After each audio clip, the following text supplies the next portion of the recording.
started, yeah. Okay. Let me just. Yep, the recording has started. I'm just going to record it for myself as well on my computer. Let me just.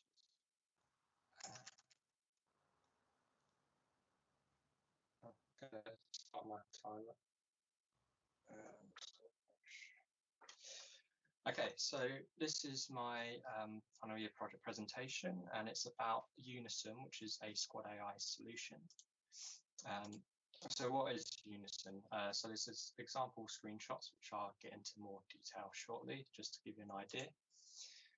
So it's a squad AI solution for character role-driven games, as kind of games like hero shooters such as Paladins and Overwatch, or MOBAs like Smite and Dota, where the characters have unique abilities and fulfill different roles in the match to achieve the same kind of objective.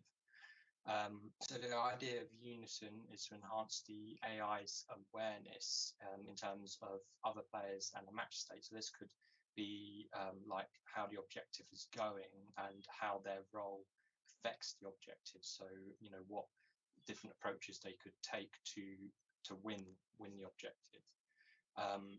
So the motivation for this is that multiplayer, I feel these days, is too focused on player versus player. You know, a lot of bots either are non-existent or they're in training modes, and when they are in games, they're not very good at objective based modes. They're all very similar, like, you know, kind of Call of Duty. It's just kind of team deathmatch kind of bots where they just go around and shoot.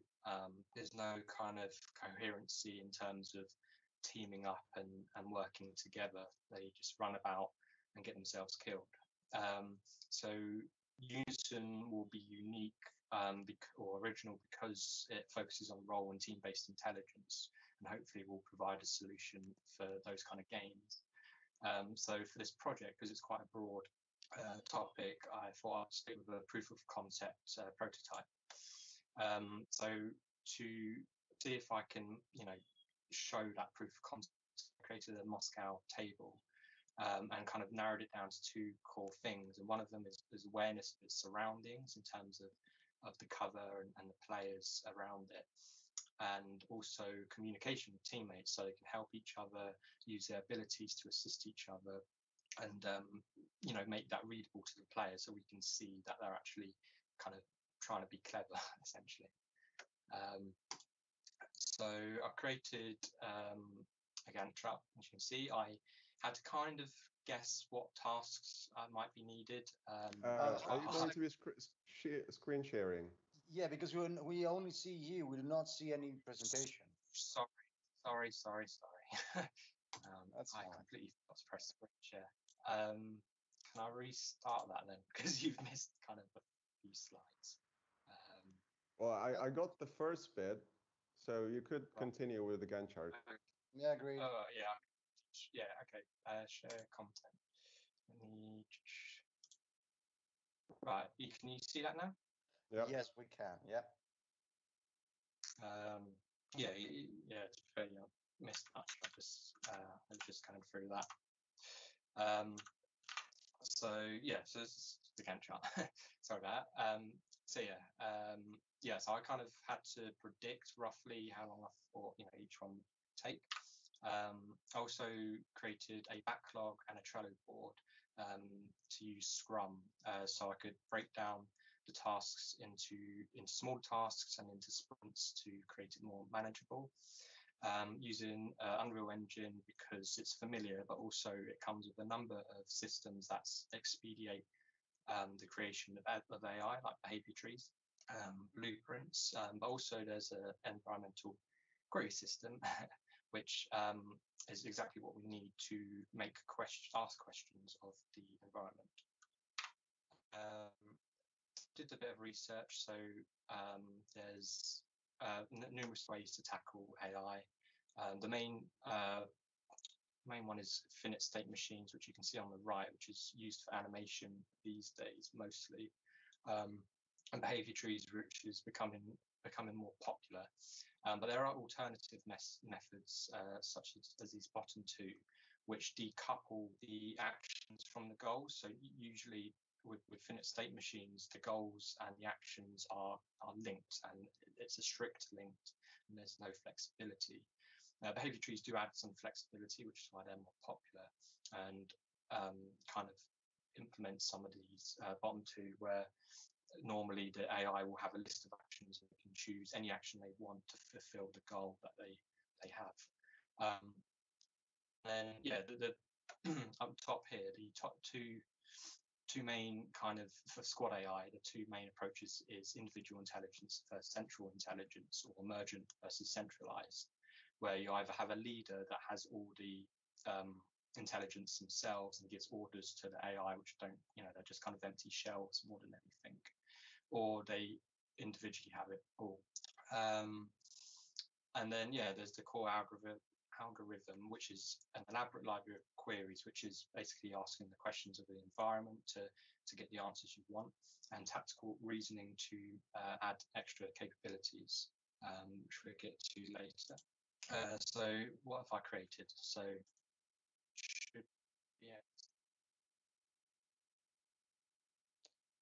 Is this supposed to be sound as well? Because you're not hearing any sound. You're not hearing sound. Oh, I'll talk over it. Okay. So sure. Yeah. So this. So I've run this is just an example of a few different tests. Yeah. This is an example of a few different tests, just to show, like, kind of 1v1 logic and kind of 2v1 or 2v2. So just see this. I'm going to start in a second. So yeah, I've got numerous covers kind of laid about, and the idea is that the EQS system will pick out the best cover for my AI. So you start shooting and he runs off to hide behind here. Now he crouches when the enemies start shooting him, because the enemy is pursuing him. He's retreating to keep the distance. So that's why he's not crouching that much at the moment. But he does kind of move around the environment and try and keep that line of sight, and then he kills him. So that's the first test. The second test, we got two AI, there we go, two AI versus one. So this time we can see the kind of teamwork. So the one on the left comes to rescue as soon as the one on the right is shot, and they both go and take the cover. And then this one on the left has a stun grenade ability, which only activates when he's a rescuer. So you can stun the AI temporarily, and let his other teammate kind of escape a little bit. I feel sorry for the player. Yeah, I originally put myself in the game, but it just caused too many issues. Shit. But yeah, I gave the AI a lot more health to try and kind of balance things. And then, yeah, they communicate with, like, thank you when they've rescued and stuff. And then we got 2v2. So there is a bit of jankiness when it comes to having more AI, because I think some of my code might conflict, where they're in danger themselves, but then they need to rescue someone. And I've tried to fix these issues, but it's not been 100% successful. But yeah, you can see them backing away, and then you will see the healing. The healing is very overpowered. I'm not going to lie. I just made it so if they're within range, then they can heal one another. There's issues with collision and some of the cover being a bit janky, but we'll get to that in a second. But yeah, that's basically what I created. Just try to back out that. Okay, so created two behavior trees. One, this is the main one, and it always starts with a danger check. So if they're in danger, then it goes to the other behavior tree, which is the cover system. And if they're not in danger, then they will either search for the player or an enemy, or move to a random location if they don't sense anyone. And this is done with an EQS. And then on the left side, if they do find someone, they pursue them and they will shoot them. They keep chasing, essentially. And this is the cover one. It's not normally this messy. It's because I had to fit it into one screenshot.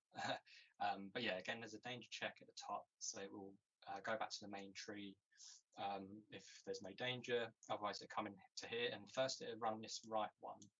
Oh, sorry, I pressed the screen. Yeah, first it'll run this right one, which finds cover using an EQS system, and then gets into it, and then it unlock this left branch, which goes to the bottom here, and there's a number of actions. The main one being shooting and hiding. So it's based on whether the enemy's firing, because initially the AI would, stand and shoot when he's being shot at, which looked silly. So I had to time it so he only stands up to shoot when the enemy pauses and is reloading. But there is a delay, so he's not invincible. He can also request healing if he's low on health, or back up and close in if the enemy is either too close or too far away. So then he can reevaluate cover and get somewhere more realistic. And then the stun grenade is only active if he's rescuing, to kind of show that role differentiation. So it's a low quality GIF here, but essentially the left is the normal behavior tree, and then you see it switch to the right, where it goes down onto the main branch and chooses between different tasks. Is the GIF working all right for you? Yeah. See it? Yeah. Okay. So then we've got the EQS and the interface. So the EQS system up here, we've got a test pawn, which shows the the items of the EQS updating. So the blue spheres means they're not valid places, so you can't move to those, where the coloured ones are valid. So the green is the best and red is the worst, and it kind of goes in that kind of gradient. So when I move him forwards, you can see that only the coloured spheres only appear behind the central cover and this middle cover here, because it's out of line of sight of the other two. Because on the left we have the query itself. So we've got a number of tests, and the two main ones are the two trace tests, which test for visibility. So we only want to filter out all of the items that don't have a collision with visibility, because we want that collision. So yeah, and the interface on the left is we declare the function, but we don't define it until the AI class, and then we can call it on everyone on the right. So the test results, I quickly run over here. I've got 3 different test logs. One is development test log, which is done during development. So I've put categories like shooting, behavior tree, EQS to test different features that I might add in.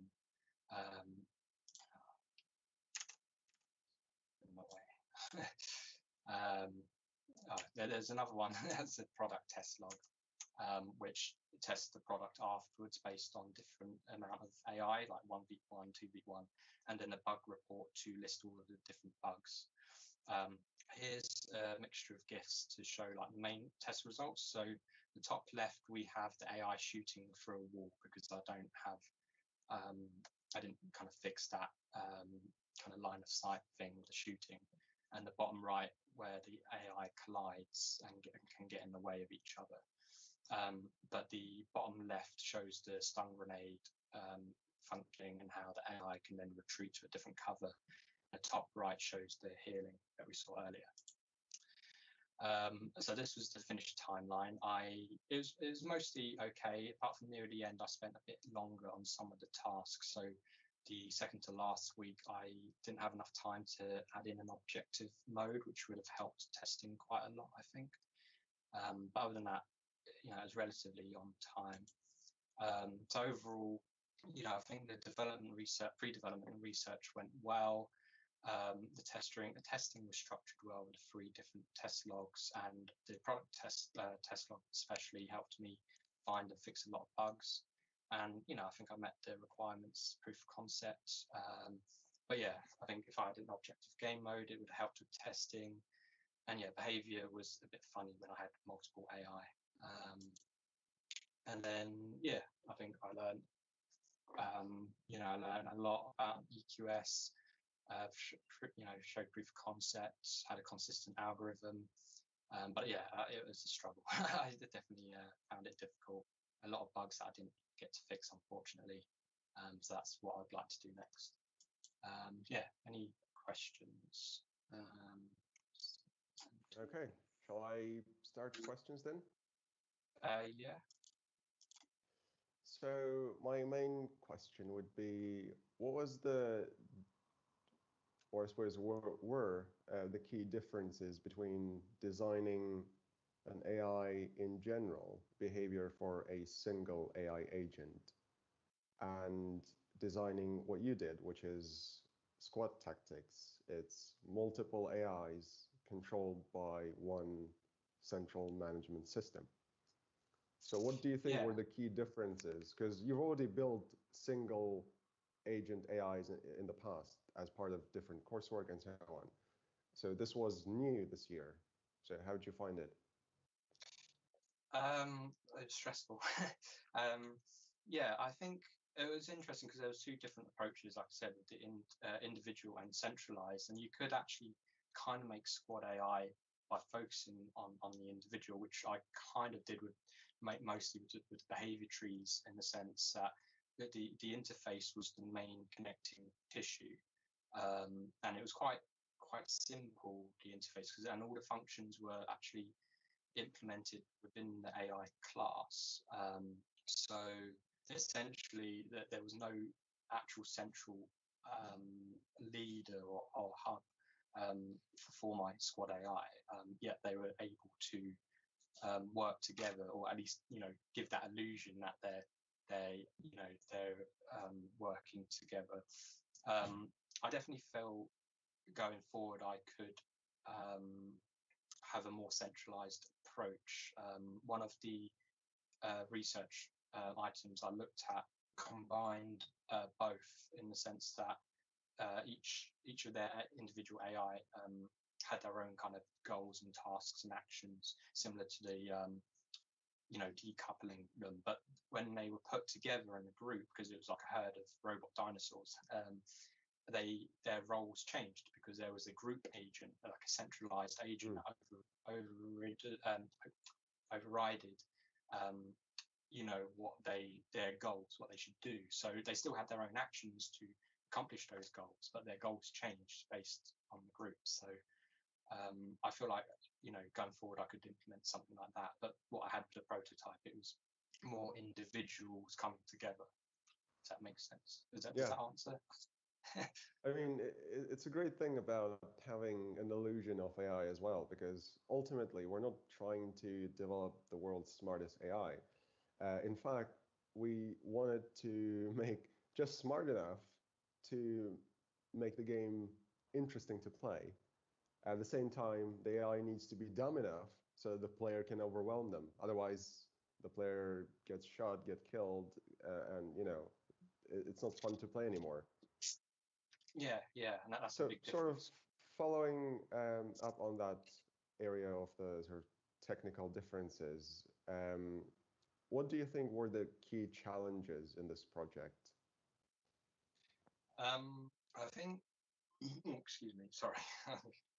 I think what I mentioned during testing, where the AI, having multiple AI would cause a lot of confusion, and I think it's because there'd be a lot of clashes in terms of maybe what their goal is, because it's several different things are telling it to do something different, and I tried to find those bits out, but I think I shot myself in the foot earlier on in terms of maybe my structuring, or maybe I think I struggled to know how to approach the testing when we did the Viva.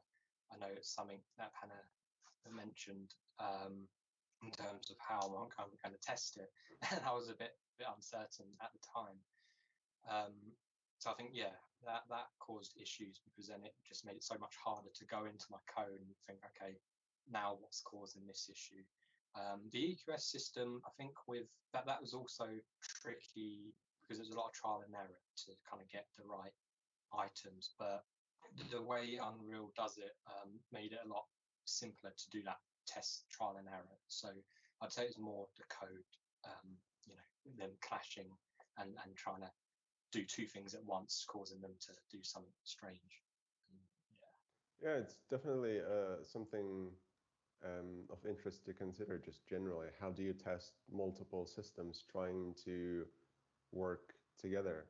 I mean, obviously, unit testing won't be great in this scenario because unit testing tests a single unit, a module, a class, a package, or whatever.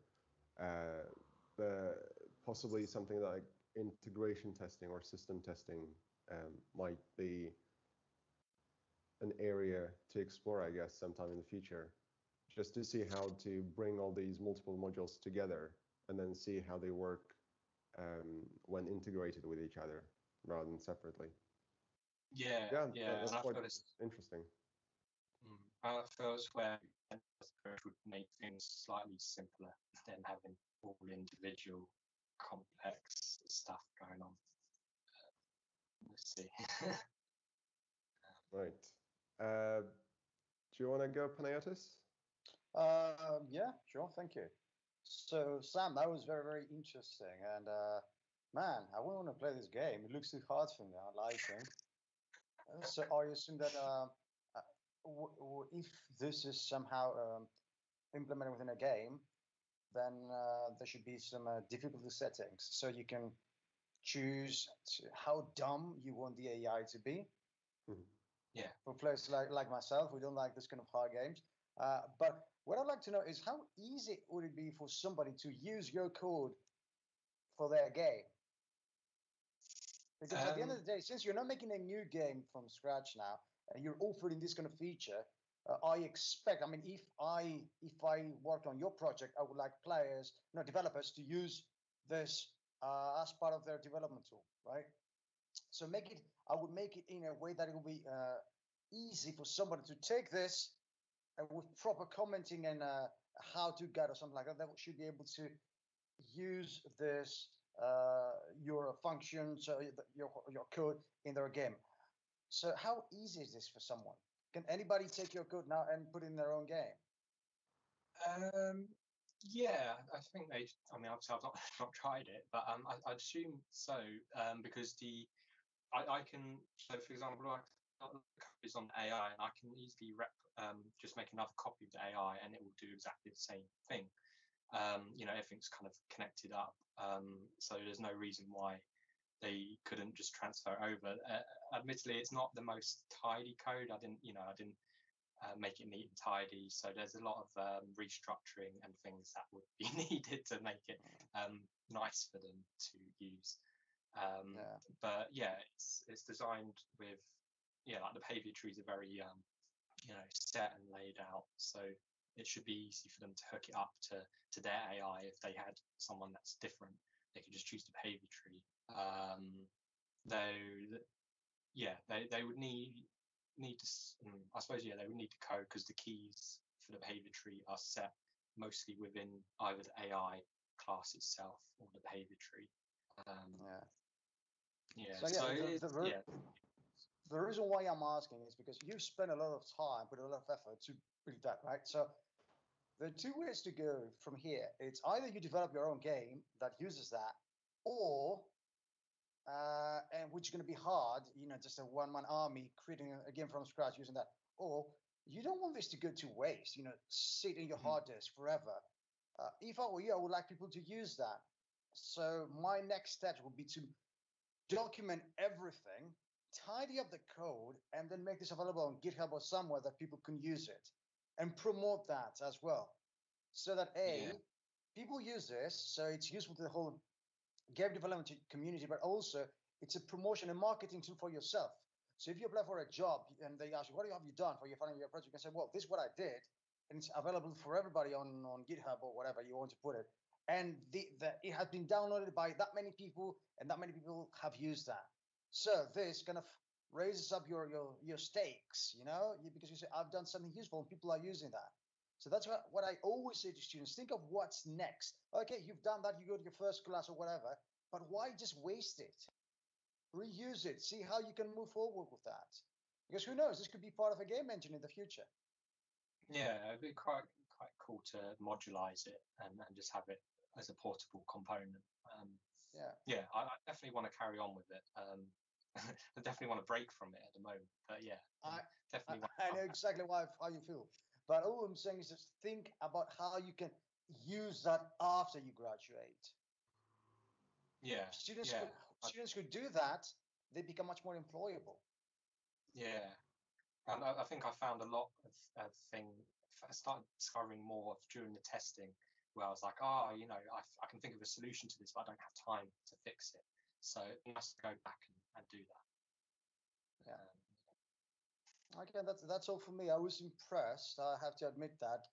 Well done. Good job. Thank you. Yeah. Didn't think I was going to make it until. Well, you did. So congratulations. Yep, and that is it from me as well. Yeah. Great. Thank you. So unless you want to add anything, additional comments, as it were. No, I think I'm all talked out for that. Yeah. Well, it sounded happy. great. It looked great. Yeah, that's all I can say at the moment. So I completely support what Panayotis has said. It is quite impressive, and I quite like the ability to present that there is an element of originality in there, definitely, because a lot of the AI research is focused on designing behavior for a single entity, for a single unit. And what you're doing here is combining multiple single agent behaviors into some kind of a system, allowing them all to cooperate. That's great. Yeah. Almost, can you actually include that as part of your game engine somehow? Could it fit in your game engine? The theory can be converted, yes. And how many of you have downloaded your game engine? In the last month, about 2,500. Oh, wow. Okay, so perhaps you can work together. Just a suggestion. Yeah, could definitely do that. Yeah. Okay, the recording can stop now, I think, since we've done the formal presentation.